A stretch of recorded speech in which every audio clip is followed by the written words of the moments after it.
Welcome back to Das Wagen Garage, or at least that's what the hell I call it. So, well, in the first video, I pretty much discussed the project, where we are, what I'm doing, what the hell I'm doing, and maybe what that looks like in the future. So I appreciate you guys for coming back for this now second episode. And what today, we're pretty much just getting into what we be getting into. Now, I know I've started this thing late. Don't give me shit. Where the headlights are out, the electrical taillights are out, the electrical is still in the vehicle, but we're kind of getting work done. So we're just gonna go ahead and get with it. Now, because I don't have an engine or a transmission or a torque tube, even though actually I do have a torque tube and a bell housing for all the connections. While I have that, I don't have the proper drivetrain yet. So what I have for now is gonna be working on paint, the body work, paint. Actually, the body work is going to come later, once the car is done, once the car is complete, or less running, more or less. So that at that point, I can say, okay, finalize, the car runs, now we're going to, make it look pretty and build it appropriately. So today, we're just going to be getting into the painting, what it has to be done. And in fact, not just the paint, but in order for me to appropriately work on this car, I need to get rid of some old fiberglass, especially from the 80s, because that is a fire hazard for anything that I put in there, especially with flaying away, and we're just going to get into that. Now, as we can see here, I've already done a side of painting on this interior, especially for the floorboard, because the sound deadening has already been removed. And even when the sound deadening removed and me scraping away for this flooring, I scraped up some of that galvanization of the Porsche paint. Now, the Porsche, what they did back in the 80s, and I'm not sure if they've done that with all of their cars or continue to do it today, even with their carbon fiber, monocoque, and specialty aluminum chassis frame cars. Porsche back in the day made their body panels and frame with a steel that had a galvanized coating, a zinc coating. That zinc galvanized coating was enough to just prevent the rust, but certainly isn't going to stop it from all the spots that are going to end up having rust. So until I actually get the time and spend putting together the roll cage and then the engine, this thing is going to temporarily be primered so that I can be done with it for now and then work on some of the other parts of the car that are just more important. So what I've done here is all the way up to the front, behind the pedals, is paint primer all the way back through here. This is really all where the sound deadening was. Now, yes, there's some spots where I painted over. I've got the pull cable for the hard brake here, and I'll replace some of this in due time. We're coming up with something better than just this. And I've also got to pretty much paint some of the side of this. But I'm not worried about that, because when I do get this whole thing painted, the entire thing is going to be the same color. It's just going to make sense to take off any of the panels, remove or cover up the electrical, take off the doors, and paint the entire thing one symmetrical color. And be done with it, especially for the interior. The exterior is certainly going to have a paint done once, especially after I do sanding and I don't know, some body work probably.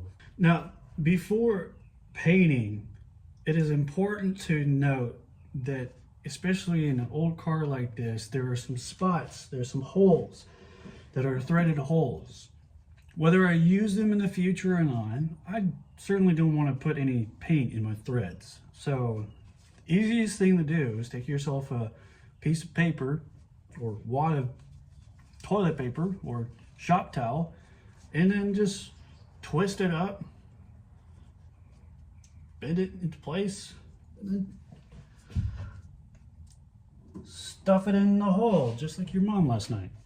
Now, I would like to note that even though I'm painting the inside of this and I've got plenty of holes that are throughout the underside of this, it's fine. Some of these holes will actually be patched back in. I've got containers that cover up these spots anyways, and even some of these holes that are drilled out because they had water in the car when I picked the thing up. So some of these will actually just be addressed, light welding from underneath and then cover up with replacing some of this rubberized paint. Now the rubberized paint from under here will stay. This is back from the 80s. If it's not coming off from me just lightly pulling on it, it's fine. So like this spot here, yeah, I'm just throw that away. See, if it's not coming off, I'm really just not going to touch it. No point in that. But I do have some rubberized paint. So when I do get to that point of needing to cover up all of this, I will. And that will actually have to be included in me removing some of these lines, but that's for a later day. Now the partings I have here is simply, I am working on the floorboard. If you can see from the video that I've got, and I can show you here in a second, but I've got plenty of spots that are exposed metal. Like right here, there's actually exposed metal beyond the galvanized paint or coating that is above it. But that's really what we're focused on. We're focused on this floorboard here. And if I have some extra paint, I'm going to cover up some of the other spots. But right now, we're not too worried about that. As long as we cover up anything that is truly exposed, that's what we're going to be working with. So, while I fill up in the last of these holes that your mom couldn't be filled with, we're going to have some, we're going to get busy with some paint.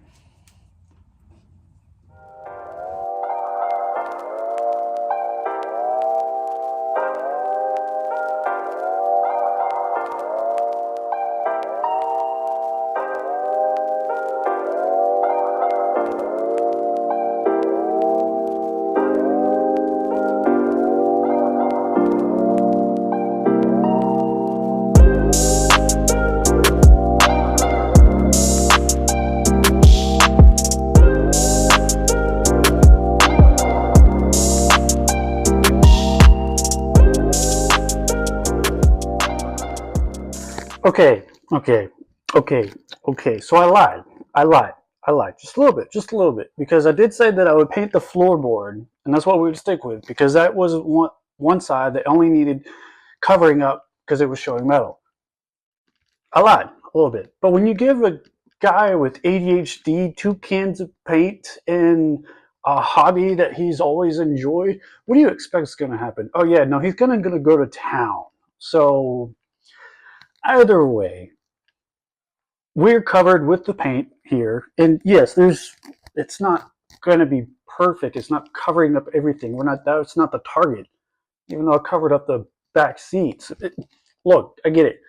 And yes, the paint is black. That's not the automotive sandable filler primer paint that's gray. I have a can of that, but I had 2 cans of black, so it's fine. It's just automotive paint, metal primer paint.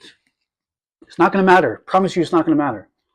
And for those of you asking, oh, why did you paint now and not wait until after you had the cage in? Okay, well, if I had the cage in and then paint, how am I going to paint on top of the cage and then underneath and everything in between, behind surfaces of the cage? I mean, honestly, think. We're here. We're here now. We're taking steps forward. It's exactly what I wanted to do. So the cage, I don't even have materials for, except for actually I do have a bolt-in cage. And I mean, I do have a bolt-in cage. Bolt-in cage. Yes, I said bolt-in cage. The bolt-in able cage. Because this is what I have. Bolt-in slots. Bolt-in pieces. Bolt-in. I have a bolt-in cage. And no, wear my boots. I just ate. Get over it. That was a little bit easier than I thought. So, back to where we were. This is all painted. It will stay painted. And this will help out because I don't need to touch this anymore. Now, the only other thing that does need to be painted would be the roof. I did paint some rust reformer on some rusted spots. So that's covered. That's good and dandy. The rust reformer was painted here. There was another spot in the battery tray here. Some spot here. It's all covered. It's honestly good. But when it needs to be fully painted on the inside, all of it will be addressed. All of it will be painted. We're not there yet. We don't need to spend the time trying to paint everything. This is not a paint body shop. We're just here to put it in a shape, get it ready for the next phase, which will, by the time we get the engine and the transmission, I've got to take out I've got to take out the drive shaft. I got to put in transmission, and I've got to work on the engine for the engine bay. So this is a paint step. Just trying to get it addressed so that we're ready to work on the next thing. Now, my next really rather painstaking task here is this fiberglass. And if you've had the experience like I've had the experience, I'm not talking just fiberglass insulation of homes. I'm talking about composite fiberglass, carbon fiber dust, Kevlar dust, all of it. If you had the experience that I've had, it's not fun to work with. So frankly, I don't want to have to touch this, but I do because I need to get rid of it. So here we are. Now, all of this should be pretty easy to come out. I've got a couple of clips here. I gotta pull off these fuel lines out of these slots, pull these tabs back, and then just kind of rip it out. But before I do rip it out, I gotta put on a mask and go to town.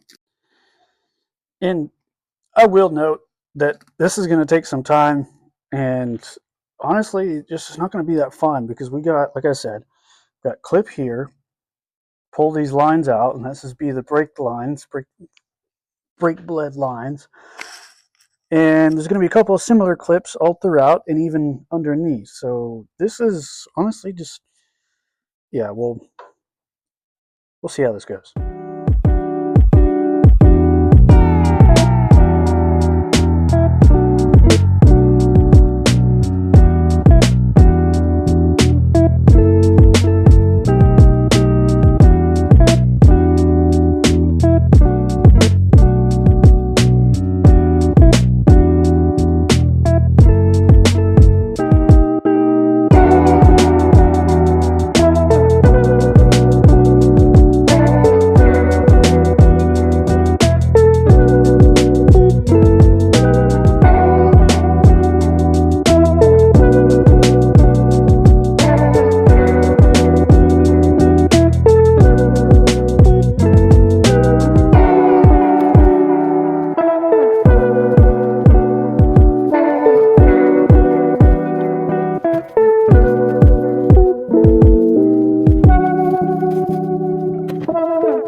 And that, kids, was fiberglass.